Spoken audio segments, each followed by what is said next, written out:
of Article 370 have ceased to exist. This is a policy decision which completely falls within the realm of the executive. The court cannot sit and appeal over the decision of the President of India on whether the special circumstances which led to the arrangement under Article 370, the decision is not beyond the scope of judicial review. 370 जब से ये देश में हमारे संविधान में शामिल हुई थी, उसी समय से ये टेम्पोररी के आधार पे हुई, ये टेम्पोररी एडहॉक मेजर। लेकिन उस समय ये 370 दिए गए थे, इसके पीछे जो कारण वो भी बता। लेकिन ये था कि एक उम्मीद थी, क्योंकि कई चीज़ों में हम सब ने हिंदुस्तान के हिंदू मुसलमान, जैसे बाबरी मस्जिद के बारे में कहा था, इसी तरह से और कई चीज़ों में कहा था और उसको स्वीकार किया था। नमस्कार, मैं हूँ आपके साथ प्रीति और आप देख रहे हैं तथ्य भारत। केंद्र सरकार के द्वारा जम्मू कश्मीर से जो धारा 370 हटाने का फैसला लिया गया था, उस फैसले को सुप्रीम कोर्ट ने बरकरार रखा है। आपको बता दें कि केंद्र सरकार के द्वारा लिए गए इस फैसले के खिलाफ 23 याचिकाएं दायर की गई थी, जिसको लेकर 5 जजों की संवैधानिक पीठ ने यह कहा है कि धारा 370 जो है वो प्रावधान था जो अस्थायी था। वहीं इसके साथ ही अब यह फैसला भी क्लियर हो चुका है कि धारा 370 जो हटाने का फैसला है वो बरकरार रहेगा। से फैसला आया है, सुप्रीम कोर्ट ने कहा है कि जो 370 हटाया गया वो वैध था। आपकी क्या पहली प्रतिक्रिया क्या है सुप्रीम कोर्ट के फैसले पर सर? मेरी पहली प्रतिक्रिया तो ये है कि सुप्रीम कोर्ट ने बहुत बारीकी से हर एक विषय को देखा है। जो मैंने सुना चीफ जस्टिस जो पढ़ रहे थे, उसमें एक एक क्लॉज, एक एक सब क्लॉज को उन्होंने देखा है और सब परिस्थितियां देखते हुए उन्होंने एक नतीजे पर पहुंचे हैं।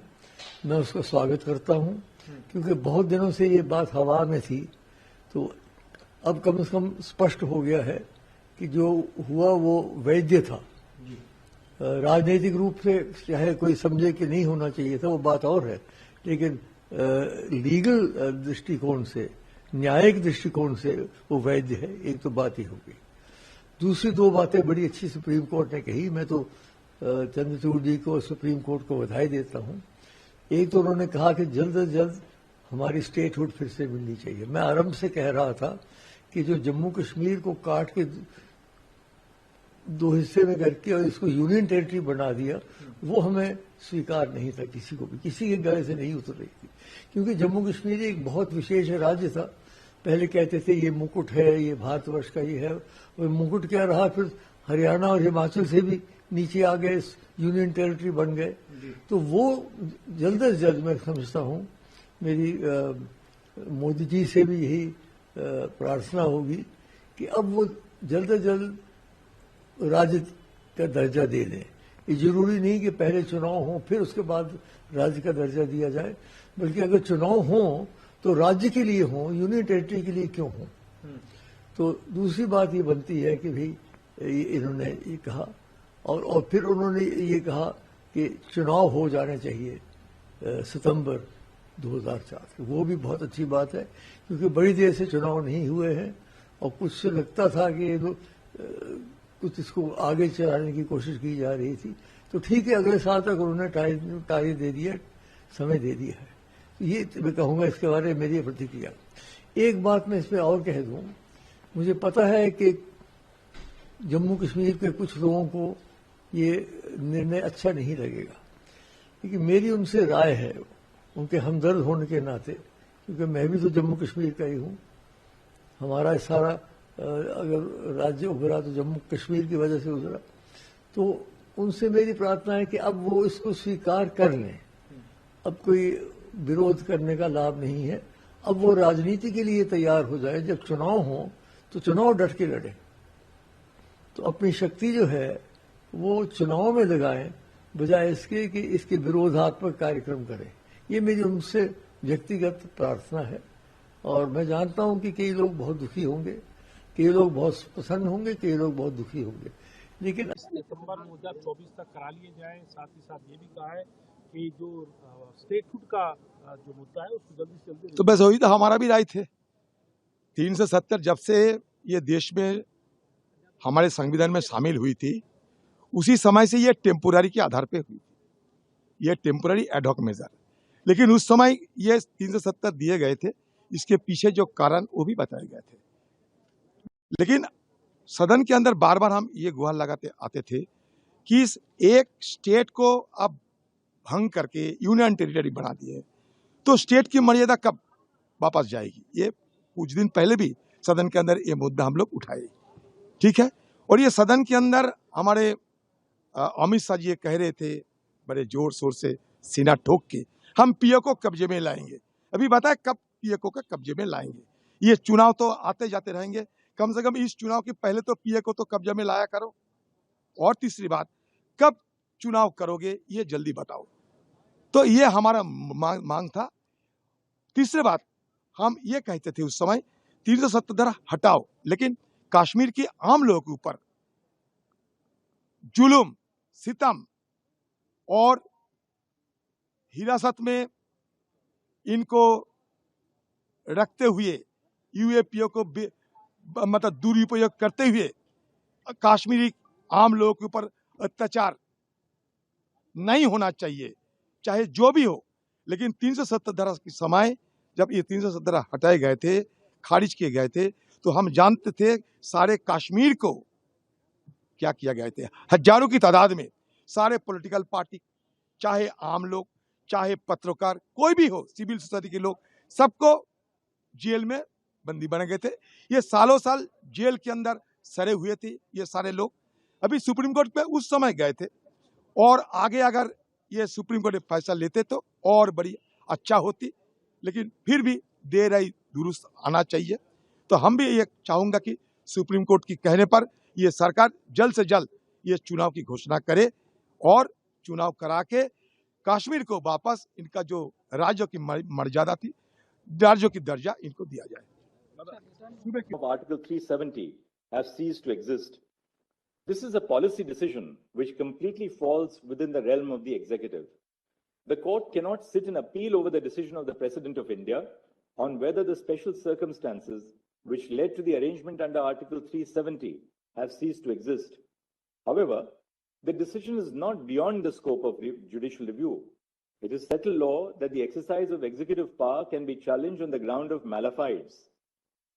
The slew of constitutional orders issued by the President under Article 370(1)(d, applying various provisions of the Constitution and applying provisions with modification, indicate that over the course of the last 70 years, the Union and the state have, through a collaborative exercise, constitutionally integrated the state of Jammu and Kashmir with the Union. This is not a case where only Articles 1 and Article 370 of the Constitution were applied to the state of Jammu and Kashmir, and suddenly, after 70 years, the entire Constitution was being made applicable. मैं ये तो नहीं कह सकता court से भरोसा उठ गया, लेकिन ये था कि एक उम्मीद थी, क्योंकि कई चीज़ों में हम सब ने, हिंदुस्तान के हिंदू मुसलमान ने पिछले कई सालों से कहा था जो कोर्ट करेगा वो आखिरी फैसला होगा। जैसे बाबरी मस्जिद के बारे में कहा था, इसी तरह से और कई चीज़ों में कहा था और उसको स्वीकार किया था। तो अब हमारी उम्मीद थी कि सुप्रीम कोर्ट, क्योंकि वो किसी दल की, किसी पक्ष की, किसी सियासी पार्टी से ताल्लुक़ नहीं रखते हैं, और ख़ास तौर से आज की जो ये बेंच था वो बिल्कुल मैं कह सकता हूँ कि बहुत ही अच्छा बेंच था। लेकिन अब उन्होंने कॉन्स्टिट्यूशन को इंटरप्रेट किया और कॉन्स्टिट्यूशन के हिसाब से उन्होंने कहा कि 370 है। लेकिन मैं बुनियादी तौर पे कहता हूँ कि इसको ख़त्म करना 5 अगस्त 2019 को ही गलती थी।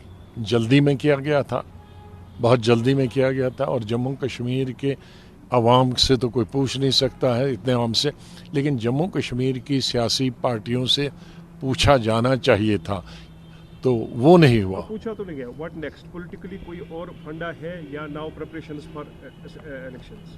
अब तो सुप्रीम कोर्ट ने कह दिया है कि 30 सितंबर तक इलेक्शन होने चाहिए और उसके फौरी बाद स्टेटहुड देना चाहिए। तो अभी उन्होंने गुंजाइश कुछ रखी नहीं। तो अब ये कह सकते हैं कि ये जो फैसला था कोर्ट का,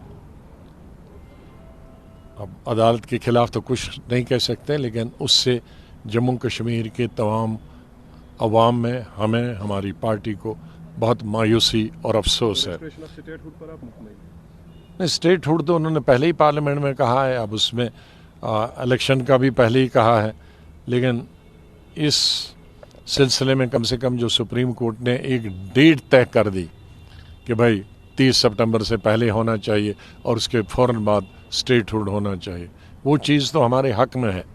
लेकिन जो दूसरी चीज़ थी जिससे हमारे जज्बात जुड़े थे, या हमारी तरक्की के लिए, हमारी मैशत के लिए, हमारी रोज़गार के लिए, बच्चों के रोज़गार के लिए, या ज़मीन महंगी ना हो, उसके लिए जो चीज़ें थी वो हमें नहीं मिल पाएंगी।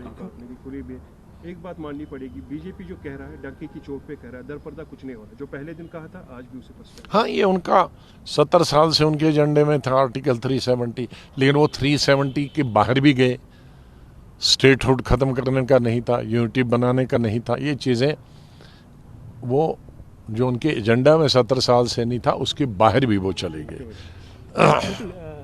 आज़ाद साहब, ये जानना चाहूँगा कि अब इस फैसले के बाद जो है पॉलिटिकल पार्टीज और ख़ासकर डीपीएपी की जो सियासत है वो किधर जाती हुई दिख रही है? अब वो हम अपने साथियों से बात करें, लेकिन मैंने पहले ही कहा कि तो दो ही बड़े इदारे हैं, पार्लियामेंट और सुप्रीम कोर्ट, उससे तो ऊपर वाला खुदा है, उसके साथ तो हमारी अप्रोच नहीं है। तो यहाँ जो जमहूरियत में जो सबसे सुप्रीम कोर्ट पूर्ववर्ती जम्मू कश्मीर राज्य को विशेष राज्य का दर्जा देने वाले संविधान के अनुच्छेद 370 के प्रावधानों को निरस्त करने संबंधी केंद्र के फैसले को चुनौती देने वाली याचिकाओं पर आज अपना निर्णय सुनाया है। सुप्रीम कोर्ट की 5 सदस्यीय पीठ संविधान के अनुच्छेद 370 के प्रावधानों को निरस्त किए जाने को चुनौती देने वाली याचिकाओं पर फैसला सुनाया है। इस दौरान प्रधान न्यायाधीश DY चंद्रचूड़ ने कहा कि इस मुद्दे पर 5 सदस्यीय पीठ ने 3 फैसले दिए हैं। आर्टिकल 370 पर केंद्र सरकार का फैसला बरकरार है। CJI DY चंद्रचूड़ ने कहा कि जम्मू कश्मीर भारत का अभिन्न अंग है, इसकी कोई आंतरिक संप्रभुता नहीं है। प्रधान न्यायाधीश ने कहा कि 5 अगस्त 2019 को संसद ने जम्मू कश्मीर से अनुच्छेद 370 के प्रभाव को खत्म कर दिया था। साथ ही राज्य को 2 हिस्सों जम्मू कश्मीर और लद्दाख में बांट दिया था और दोनों को केंद्र शासित प्रदेश बना दिया गया था। केंद्र के इन्हीं फैसले को चुनौती दी गई है। सुप्रीम कोर्ट का कहना है कि आर्टिकल 370 का प्रावधान उस समय युद्ध के बाद उपजे हालात को लेकर किया गया था, यह अस्थायी है और इसे बदला जा सकता है। वहीं डेमोक्रेटिक प्रोग्रेसिव आजाद पार्टी के अध्यक्ष गुलाम नबी आजाद ने कहा कि एक उम्मीद थी, क्योंकि कई चीजों से हमने कहा था कि जो कोर्ट कहेगा वह आखिरी फैसला होगा। मैं बुनियादी तौर पर कहता हूं कि इसे खत्म करना गलत था। इसे करते वक्त जम्मू कश्मीर की राजनीतिक पार्टियों से पूछा नहीं गया। हम अदालत के खिलाफ नहीं जा सकते, लेकिन इस फैसले से हम जम्मू कश्मीर के लोगों को अफसोस है। वहीं कांग्रेस सांसद अधीर रंजन चौधरी ने कहा कि वे कांग्रेस पार्टी के सांसद हैं, सदियों से उनका व्यापार है, कहां कमाए, किससे कमाए, सरकार जांच करे और पता करे। इसके साथ कांग्रेस पार्टी का क्या संबंध है? कांग्रेस पार्टी के साथ इसका कोई संबंध नहीं है, ये एक परिवार का मामला है। ये पैसा किसका है हमें वह भी नहीं पता। पैसा सांसद का है, उनके पिता का है, उनके भाई का है या उनके पूर्वजों का है, ये किसी को पता नहीं है। वहीं जांच पड़ताल की जाए। जिसे तेजी से ये मुद्दा उठाया जा रहा है, वैसे नीरव मोदी और मेहुल चौकसी के समय से ये लोग कहां थे? वहीं आपको बता दें कि सुप्रीम कोर्ट ने संविधान के अनुच्छेद 370 को निरस्त करने वाले राष्ट्रपति के आदेश की वैधता को बरकरार रखने पर कांग्रेस नेता कर्नल सिंह ने कहा है कि सुप्रीम कोर्ट ने बहुत बारीकी से हर एक चीज को देखा है। सभी परिस्थितियों को देखते हुए सुप्रीम कोर्ट उस नतीजे पर पहुंची है। मैं फैसले का स्वागत करता हूं। मेरी प्रधानमंत्री नरेंद्र मोदी से प्रार्थना है कि जल्द से जल्द हमें राज्य का दर्जा दे दे। जरूरी नहीं है कि पहले चुनाव हो फिर राज्य का दर्जा मिले। चुनाव हो तो राज्य के लिए हो, केंद्र शासित प्रदेश के लिए क्यों हो? चुनाव सितंबर तक कराने की बात कही गई है, ये अच्छी बात है। बिहार और झारखंड की तमाम बड़ी खबरों को जानने के लिए देखते रहें तथ्य भारत और इसके साथ ही हमारे चैनल को सब्सक्राइब जरूर करें।